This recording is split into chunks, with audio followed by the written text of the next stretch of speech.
she will not keep drinking. She'll celebrate, you know, maybe one day with the others, but that's it. So it's been 10 years? 10 years since I quit smoking. So quit your belly aching about chewing gum. You were 10 years old when I quit smoking. Okay. I don't remember when I was 10 years old. You know, Cindy, he started smoking very young. I don't know. I don't want to hear about my smoking. I don't do that no more.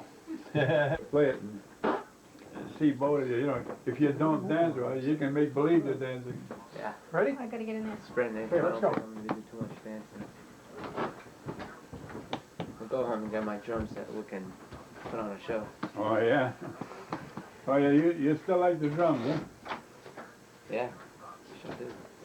Hasn't changed since the smoke. You know, I didn't realize how expensive a drum set is. I bet they must go way up high. No, not really. They're actually real cheap. No, they're not. What? Oh, I'll go in the same one. There's a hole in it.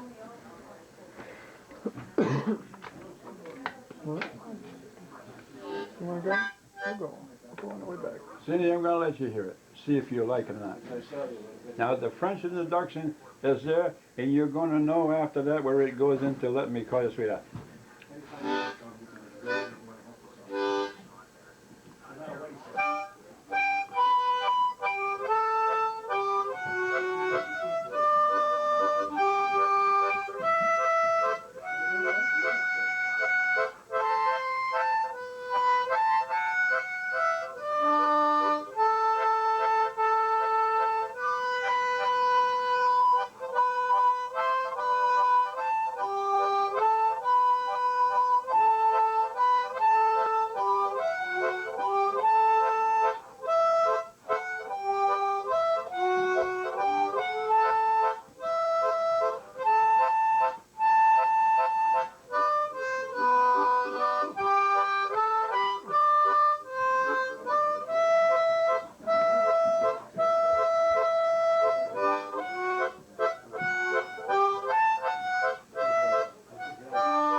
No, and that's a very old waltz. But you know how some tunes never get out of, they never get out of style. And when the band plays that in a hall, some of the old dancers, they know that in between, when there's pauses, they know it's time to dip the lady. But anyway, I played that at a wedding. Videotaping Grandpa. Huh? Videotaping you. You are? Yeah. Well, a few months ago, I played that at a wedding, and the people didn't think I'd play anything like that. The band was playing all kinds of tunes. They shut off the band and they gave me the microphone. Well, anyway, these people at this wedding, this woman was so glad that I played that for her because she knew it was an old song and she loved it. But you play a tune like that, and after that you hear everybody clapping. You didn't realize you did so well. Mm. Yeah. So on the harmonica, Cindy, I know thousands of songs, and that's why I like to play with another instrument. The harmonica is good by itself, but it's better when you have like maybe keyboard or violin or guitar, or maybe a banjo player. But anyway, now at my age, Cindy, there's a lot of men or women who cannot play harmonica because at my age their lungs are all shot. Mm. Lucky for me that I can play my harmonica all I want. I can play that harmonica 24 hours if I wanted to. That the doctors checked me out and they said that my breathing is A1. You know, for 83, it's not bad. So, I have something else at home. Well, I should have brought it for a joke. Have you heard of a Jew's harp? Well, you know, if you give that to a person and they try to play it, they don't know how to play it. They get their tongue in the way, they sting their tongue. Did you ever try that? That's a crazy thing. But anyway, I can take a Jew's harp and I can imitate a truck on a wet road. You know a big truck on a wet road, yeah? Yeah. Well, I can imitate it, and I can imitate a clock, too. Yeah, I can imitate, you know, there's certain things I can do. But I try to get other people to play it, because sometimes I bring it with the harmonica. And do you know, trying to find another guy who plays a Jew's harp, I just can't find another player. Years ago, you know, well, there was quite a few people who used to play it, but today, I don't know why the Jew's harp, I guess nobody ever plays the Jew's harp. Mm-hmm. And I'll give it, like, especially if I give it to a young lady, she'll say, "Oh, I think I can play that," yeah. And I'll say, "Well, keep the reed out of the way of your teeth and your tongue."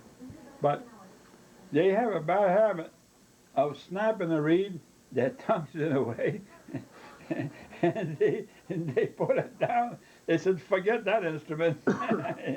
yeah. But you know, to me, you know, when I get a Jew's harp in my mouth, to me it's a toy. I can imitate different things, you know. And Some water. Want some? and Cindy, trying to find another Jew's harp player is very hard to find, because all the people that I knew who used to play a Jew's harp, they're all undergrounds. They're people who drank a lot and smoked a lot, and they're not here anymore. But sooner or later, I'm going to find some person, you know, that does play it.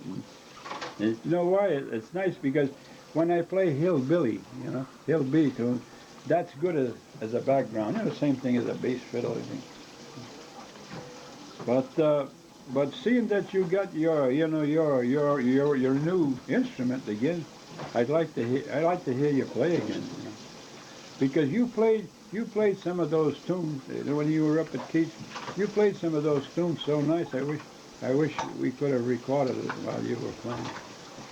Because you know, I got records at home, but the music's not the same. You know, you selected some nice numbers, and you know, I wish I would have had a recording at the time, because you got it right down to the note. You know? So that's all. Probably going over there. Your grandson trying to open up the freezer. Trying to open up the freezer. It's some nice New Hampshire water, Grandpa. You want some? No, I had enough. All right. No, I'll have some later on. Okay. But you know, I had a drink with the meal. At home, you know, Mom buys a lot of diet soda, you know, and I try to drink it, and then it gives me the aftertaste, and I gotta put it down. I hate it. So I told her, I said, buy apple juice for me, or cranberry juice, or any of that stuff. And Keith said, he said, Dad, he said some of those juices are pretty sweet. So what am I gonna do? I gotta drink something. Mm-hmm. Yeah. Water's good. Oh yeah, it is pretty good, yeah. But you know, I had the water bottle all afternoon, you know. Yeah, how much water can you drink? Yeah. So what I was thinking, you know, when you're working like that, when you add something to a computer, you know, the customer must be pretty happy. Mm. Yeah. Yeah. I had one guy that came in, he wanted me to do a bunch of stuff. Yeah. So I started, and then he said, oh, he's in a rush, he needs his computer back. Oh. So I said, everything's installed, but it's not all working. He said, that's all right. He said, I'll sign the paperwork saying it's all done. So we did that, and he took it home. Is that right? Yeah, it wasn't all working, though. Oh, no, but is he And gonna... I haven't seen him back, so I don't know if he fixed it or... You think he'd be bringing it back for you to finish? I don't know, I haven't seen him. Yeah. It was a couple months ago. And Grandma, I wish she knew how to run a computer, but she used to play the, you know, Keith, I don't know, the Karen's kids had given her a computer. She used to play games on it, you know, the poker and all that stuff. But as far as I'm concerned, you know, those games, I'm not interested in those games. So you see, when your dad puts a cable connection to my little TV, Yeah. when she looks on TV and plays games that I'm not interested in, I can always go in the bedroom and look at something I like, you know, like I like Discovery and Right. health stuff. We gotta get that at our place. We don't have cable yet. You don't. Oh, that's right. No, we're taking it slow. Yeah. We got. But you know, let's face it. Now you haven't been there very long anyway. You know. No. I like this place. This is a nice little place. You know this house here. This is not made like a regular house because it would not pass the city codes. You know. Right. But if you look at this house, you can see that they put their heart in it. You know. And this is what you call a real summer home. Yeah. You know what I mean? It's not insulated like the city houses. But I tell you one thing. How many homes are you going to see like this where everything is electrical? Right. You know? See, the first time I came here, I was a little bit chilly in the room. So your dad says, "You're chilly, Dad? Put the thermostat up." Did he put it up? You should see how quick that room came to heat.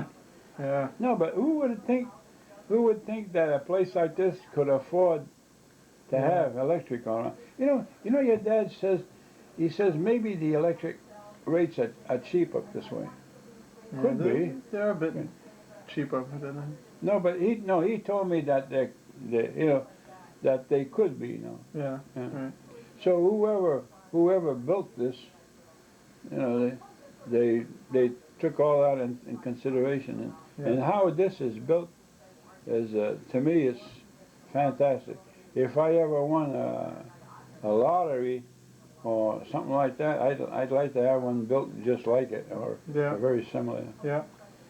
Because I always, you know, I have to always tell your dad, I'm always taking Powerball and all kinds of lottery. I says to your dad, I said, if I ever hit a big one, I said, we could have a real big bang. He said, yeah, he said, I'd quit working too.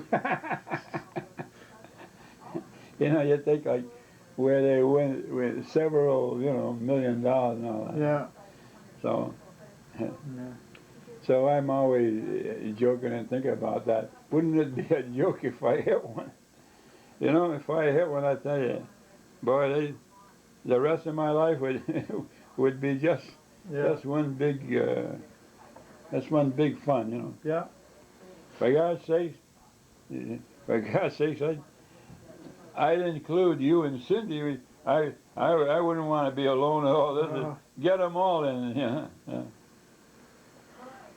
And you know, when you get a big winning like that, for God's sakes, you can buy any kind of car you want, you know. Right. Yeah. But you know, you got a diesel car, and you know, to me, the diesel car, well, I kind of like them. They might sound a little loud, but I like them. I like them too. Cindy's. We're having problems with that one. I don't think it'll last the winter. No? We're not sure because we got to put a few hundred into it. Oh, yeah. We might be able to keep it around for next summer, springtime or something. But yeah, you know what it is on cars. You know, I realize you can't put good money after bad. You know. Right. So sometimes you get to a point where you have to make a decision. Mm-hmm. Maybe you like the vehicle, but the cost of maintenance is too high, and you know you have to draw the line someplace. Right. Yeah. Cindy got a sunburn. Cindy's got a sunburn? Yeah, Oh, face. gee. Hey, you know they got lotion over here for that. Yeah. And, Oh. you know that Dana wanted her back rub with that lotion. Gee whiz, I wouldn't start I didn't want to start. I wouldn't want to start rubbing her back, for God's sake. My wife's not even around, you know. No, thanks. No, rubbing her back, it gave me too many ideas. So your father said, okay, I'll do it.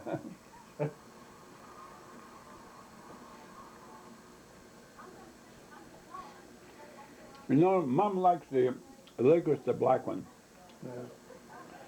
Yeah. Sometimes she sees it, and sometimes it's too hard, you know. But sometimes she sees it where it's soft, and she'll buy quite a bit of it.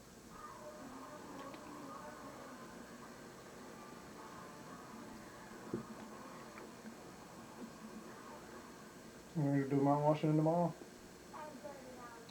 Yeah. Are you be coming with us or what? Mm-hmm. Yeah, good. Yeah. Good. Instead of you climbing it this time, you're gonna. Yeah, I'll take You're it gonna easy ride it, way. yeah. Right. I don't think I can climb it again.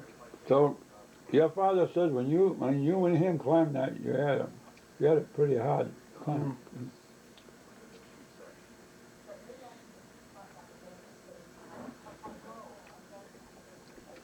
No, but I didn't think that you and Cindy would end up here. You know, you had talked about it before, Yeah. but I didn't know you were actually going to do it. You know? Yeah. I figure if we don't do it now, it'd be harder to do it later, so. Oh yeah. Oh, hey, while you're young, huh? Right. Yeah. Right. It's fun. I love it up here.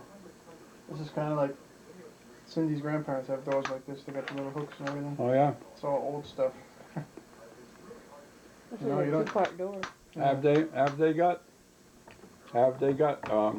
their own property and everything there? Yep. Is that a bolt up there?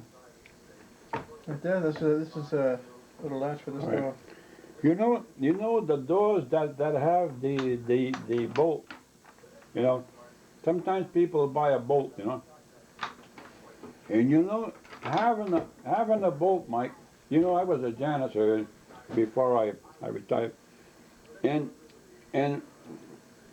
I've seen times where there was a bolt, you know, and it was halfway closed. It wasn't closed enough to lock the door, and somebody would hit the door hard, and it would throw the bolt right through and lock it. Yeah. Yeah, and you can't get at it. You have to crawl under, you know. On some of those business doors, you can climb under them. I mean, but I mean, if you have a large boat, and you got a bathroom, you're gonna lock yourself out. So that's why I don't mind a bolt being good, but you can't have that bolt too freely because Right. you know, just the inertia, you know, swinging the door is enough to lock it. So you like the harmonica a little bit? Okay. And another one. Yeah, but I'm chewing. Hey, Cindy, if I get this in the reeds, I'm out of business. One time, you know, I was a wise guy, and I got food in a reed. I had to take my harmonica all apart, and I had to take a toothpick, take the food out of the reed, and make sure that everything was free, and I put everything back, and it played okay, but I don't want to do that. Taking a harmonica apart is no joke. Then you put it together, and, you sure you put it together, but, you know, why do that, you know? Yeah. That's why when I'm eating, I like to finish what I'm eating. Yeah. I'm gonna grab some more water. I think it's better water here than we've got at our house. Well, anyway, now at Keith's house, you still had your instrument. It wasn't damaged. And some of the tunes you played, I really liked them because you did a good job on them. But how was I going to record it? You know, you were outside and you were at that picnic table and having a ball. I'll try to record something for you, Grandpa. Oh, yeah? So we get the stuff at home she can play, and I can put it on a CD for you. Oh, wow. You know, I got a little CD player at home. You know that Mom bought it on my birthday.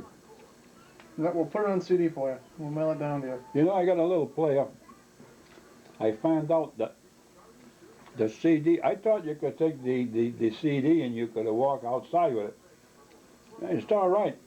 If you start twisting it and everything, it disturbs it, you know. Yeah. I found it's best. Like, for instance, if I had it here and I put it on this table, it's perfectly stable, you know. It's not going to get out of kilter. Because sometimes on me it used to go off. Mm-hmm. And that's because I was tipping it. If it shakes, they skip. Yeah. So I learned when you play those, you try to keep it as stable as possible. You know, Cindy, I would like to hear that, you know, that old song on your instrument. You know why?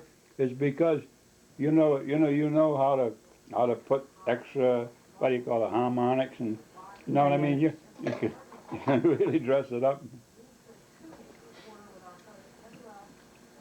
Maybe we'll take that tape home, Grandpa, and I'll have her do something with it. Is that right? Maybe she can write it. No? No? Okay. Maybe, we'll see. I remember most of it. All right. You know, working up at Walmart, it makes it nicer because you and her know exactly what's coming in every month, you know. Yeah. I work at Staples, so I see all the new computers coming in. Wow. Oof. You know, it's funny, huh? People spend over $1,000 for a computer. The first thing you know, the damn thing's obsolete. I've seen people spend over $1,000 for just a screen. You Wow. can get them flat. You know, like this thing is. Yeah, right, This yeah. is a little flat screen. They get big ones like that. They Wow. cost a lot of money. Like $1,200. I've seen people pay for those.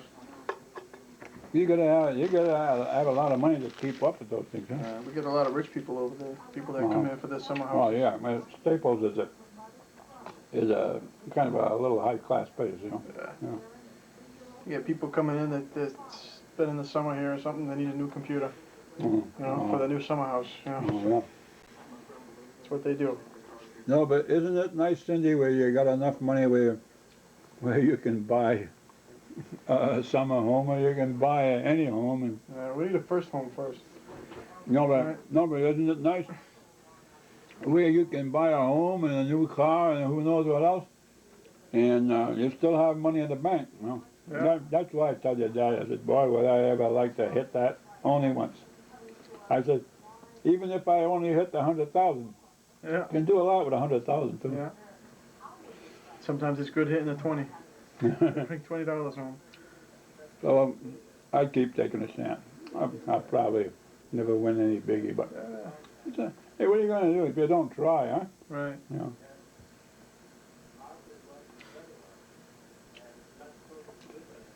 I noticed that the Walmarts, no matter where they are, when you enter, it's about the same everywhere.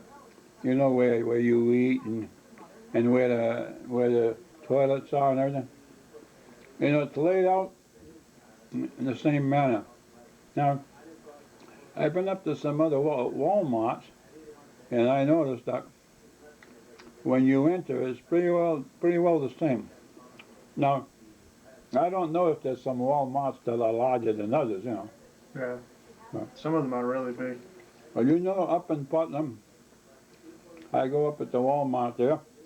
On a Wednesday morning, we have bingo. We have it on Tuesday mornings. Oh, you have it here on Tuesday? We had it on a Wednesday morning. And sometimes we win a $5, what do you call it, $5 coupon or whatever it is. And does that come in handy when you buy something with it? So many times I won these telephone calling cards. Yeah. In fact, I still have one. It's a half an hour one. And I told your dad that I was having trouble trying to use it. Mm-hmm. I probably didn't use it properly. And your dad said, Daddy, he said, Daddy, he said, that half hour card He says, you let me have it, I'll show you how to use it. So, you get those as prizes too over there, you know. Yeah. Well, we get,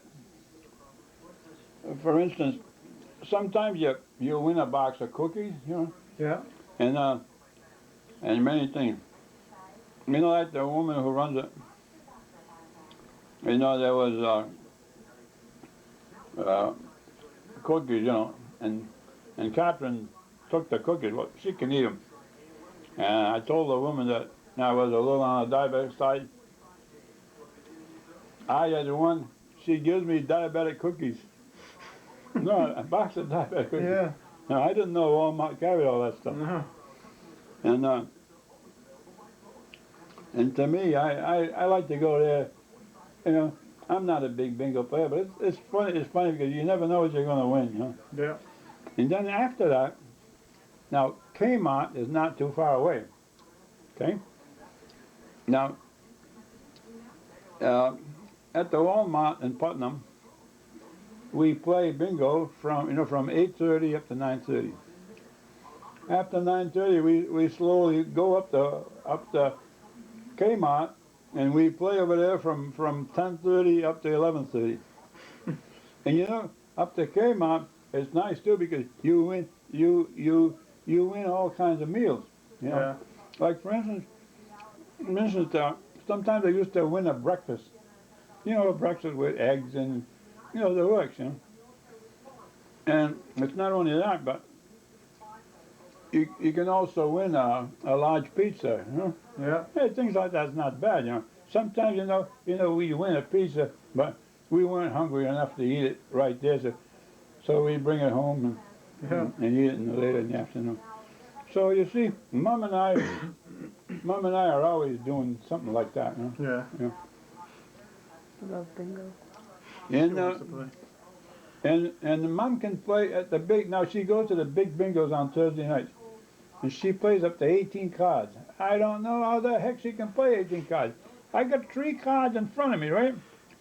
And Mom is playing 14 cards, and she says to me, George, I said, what's the matter?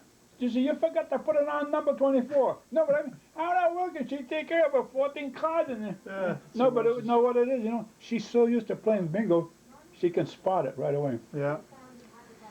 She says, George, she says, you make a rotten bingo player. But you know, for me, it's more or less of a gag. You know, I go there, there's a lot of people to talk to, you know. Yeah. And I have a lot of fun. Now, just about 3 weeks ago now, on a Wednesday, we played bingo. See, there's an elderly housing up there. They call it I don't know, Loyal Crest or something. And on a Wednesday evening, we have a little bingo game. We're about maybe 24 people. Yeah. And do you know what happened?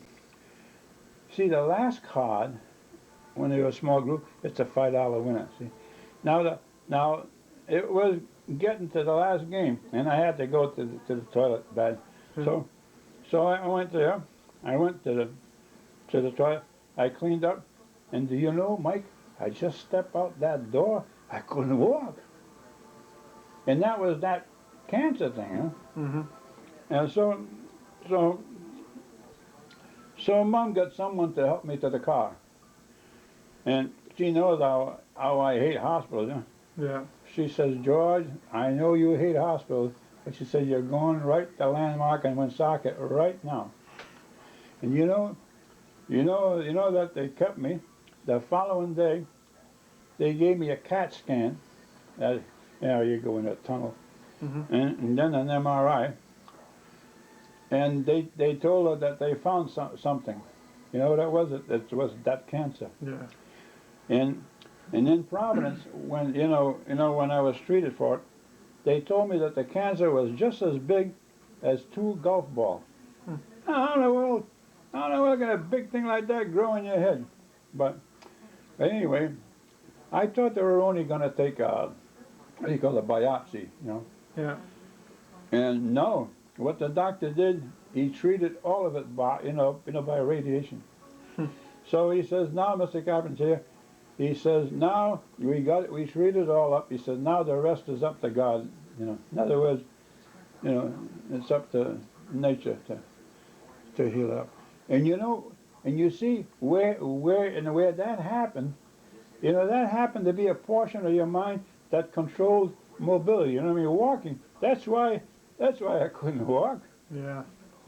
So I got the feeling, that whether you're young or old, be darned, something can happen to anybody, Yeah.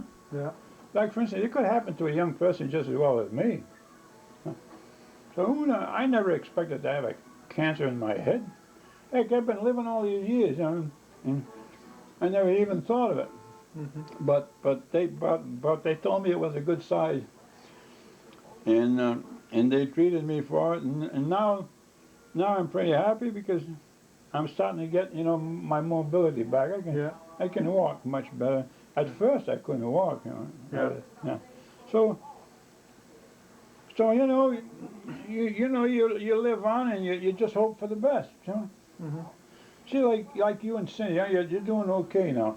But if something drastic like that would happen, it'd throw you for a loop, Yeah. Heck, if it only happened to your dog, you'd know about it, So this way I figure, well, we kind of got to live by, day by day, week by week. Mm-hmm. And when you told me you were going to live in New Hampshire, I said to myself, well, maybe, but you really meant business. Yeah. And Cindy, I'd like to see you as high as you can go in that. I don't think you can become manager, could you? It is? Wow. I'm pretty close. What we're gonna do, Grandpa, we're gonna buy a house in the yard, and then we're gonna build you a little shed in the back. A little workshop. Yeah. Little place we'll put some orchard trees there Oh, too. yeah, it'd be beautiful. Well, you and Cindy are young. You got a long life ahead of you, But although I'm 83, I figured this way. After this happened to me, I've got a different way of thinking now. I see life differently, And before, I used to, Kay would say something, and well, I was kind of bossy about it. I say, I don't want to do this, I want to do that. But since this happened to me, I'm changed now. I don't say that I'm going to do this or that, because life is too short, Yeah. So I figured from now on that things that I do, to me, it's a heaven on this earth. You know what I mean? Now, later on, if I ever pass away, I don't know after you die what's going to happen after that. I'm not a religious guy, but I figure if I have my heaven on this earth, I'll gladly go to the other side with a smile. Right. Yeah, that's it.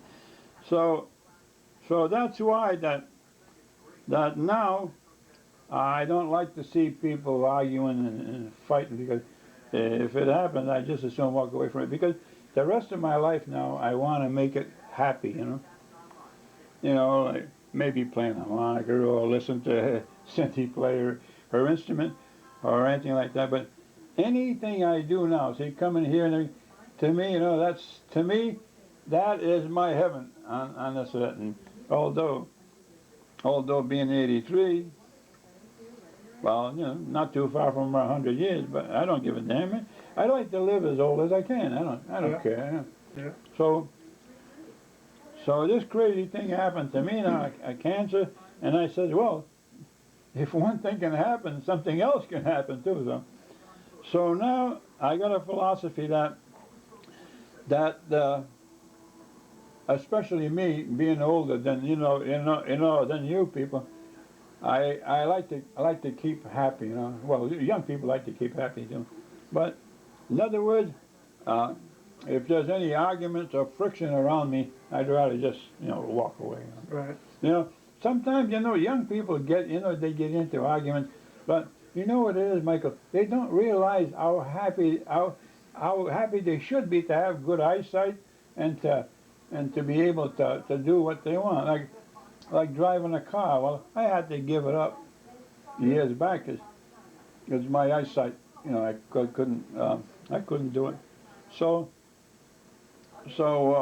what I say is this: is that if there's any trouble or argument, sometimes young people argue for nothing. You know what I mean? Mm-hmm. And if people argue around me or they're getting kind of rough, I just as soon walk outside. Yeah. Because to me, every day to me is valuable. Maybe some people wouldn't say that, but to me, that's the way I feel. Yeah. And if you see, if I pass away, I made an agreement with Brown University, and they have me on their listing. In other words, if I die, my body does not go in the ground. It's stored away for the young doctors. See, and they told me, like for instance, if it ever happened, we'll say in New Hampshire here or Canada, they said that the people who take care of me should go to the nearest medical college, and that they do accept bodies. See, so you see, and instead of bringing my body all the way to Rhode Island, if there's a medical school out here, they will accept it, and that'll be it. So that's why that I told you your grandma. I said if something happens to me, I said don't worry about it, because I made plans for this, Michael. I was only in the 50s, and I made plans. I saw too many of my relatives go in the ground and they buy expensive gravestones. What the heck good is that? What's that going to do for the body? So I figure the body, Michael, I figure it's too valuable to just be buried in a box. Don't you think so? Yeah. So I made a arrangement, and I checked not so long ago at Brown University to make sure that I was on the list. So they said, Mr. Carpentier, we have you on the list. We've had you on the list ever since the 50s. See? So that's the way I want it now. Right. So if I do have a little bit of insurance, I told your grandma, I said, take the money, go play bingo, have fun. She says, George, you're crazy. But, I laugh about it because to me, it's not that serious. Nobody's going to stick me in the ground. Yeah. So that's the way it is. I'd rather have you people know about it. So if it does happen, I don't want you to be shocked. Yeah. I just want you to say, well, he was a good old boy. So let's have another beer or something. Yeah. So I read about bodies, being in the ground.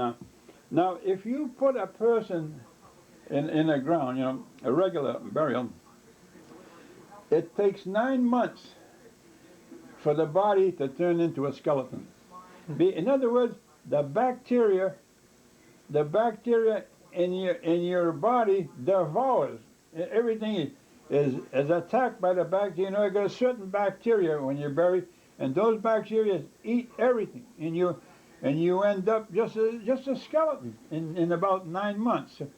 So what a bad use of the body, huh? Mm. So at medical school, it's different. How they take biopsy, they'll cut it in sections and look under a microscope and all that. Don't you think my body is better off there than being in the damn ground? What do you say, Mike? I think so. Yeah. So that's the way I feel.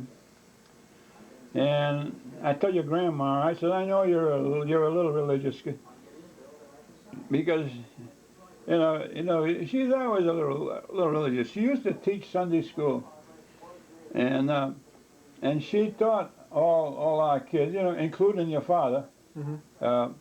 how to, you know, how to use the Bible for, you know, for guidance. Because at Sunday school, when that was over, everybody got a Bible.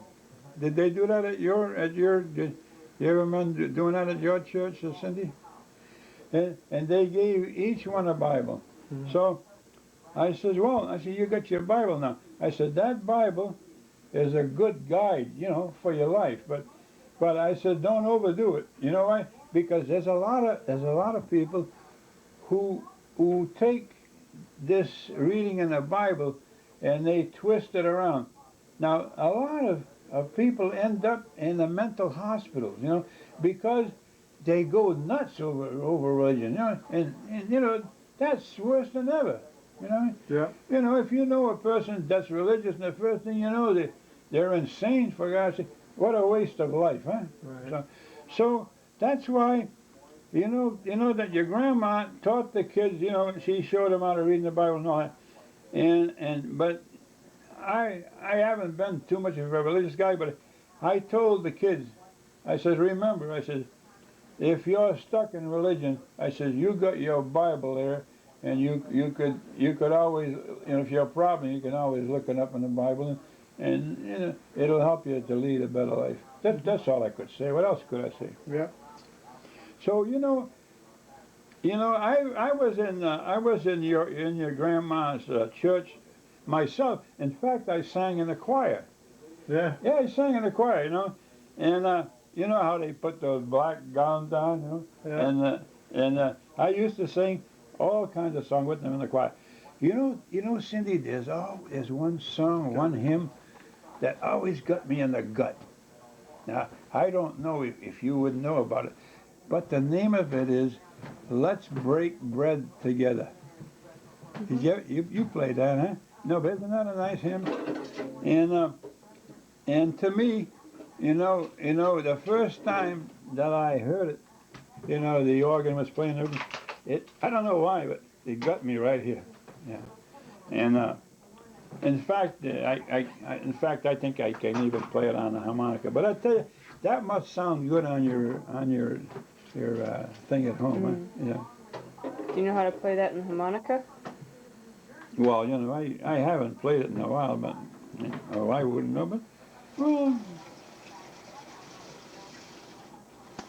I haven't played it in such a long time. But you know, like if someone even hums it, you know, it's good enough for me to follow. You know, like you know, these are key of G harmonicas.